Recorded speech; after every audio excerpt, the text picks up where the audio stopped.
Toland was a gambler. He was a real gambler. He wasn't afraid to try anything. I remember when they were doing Citizen Kane, I was working in the trick department at Selznick, and they shot it at Selznick's studio. Is that really your idea of how to run a newspaper? I don't know how to run a newspaper, Mr. Fletcher. I just try everything I can think of. And working with Orson Welles, who was also a gambler, the two of them made a wonderful pair on that picture. Wonderful pair. Wouldn't you love to have known what films that Welles and Toland screened together and what they enjoyed? And obviously, how Welles had seen Toland's work and been impressed with it. The idea that Toland understood all the rules he could break.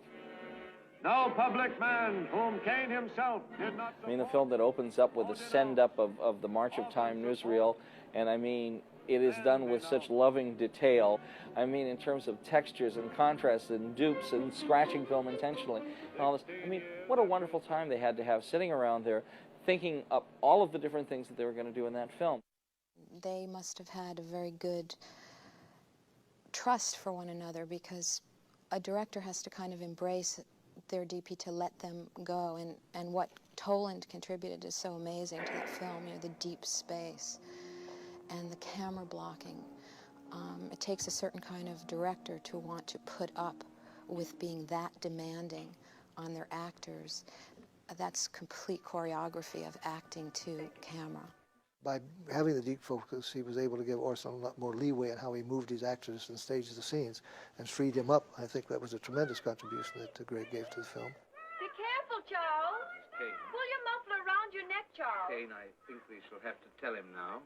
Yes. You know, we always have this problem with cinematography not being able to carry somebody in the foreground, sharpen and focus with somebody 20 feet back.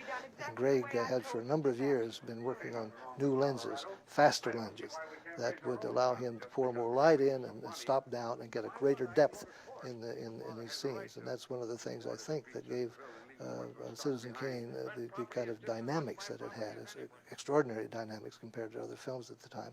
In 1948, it played in one of the most popular cinema in Budapest exactly 1 week. And the government just pulled it right after that. The little screening room was packed because we heard Citizen Kane is going to be screened, and which was one of the major events, I think, at that time. And that was the first time I seen Citizen Kane, and I just couldn't believe the magnitude and the magic of filmmaking. And after a while, Citizen Kane was like a textbook for us. It's so sad they never got to collaborate again.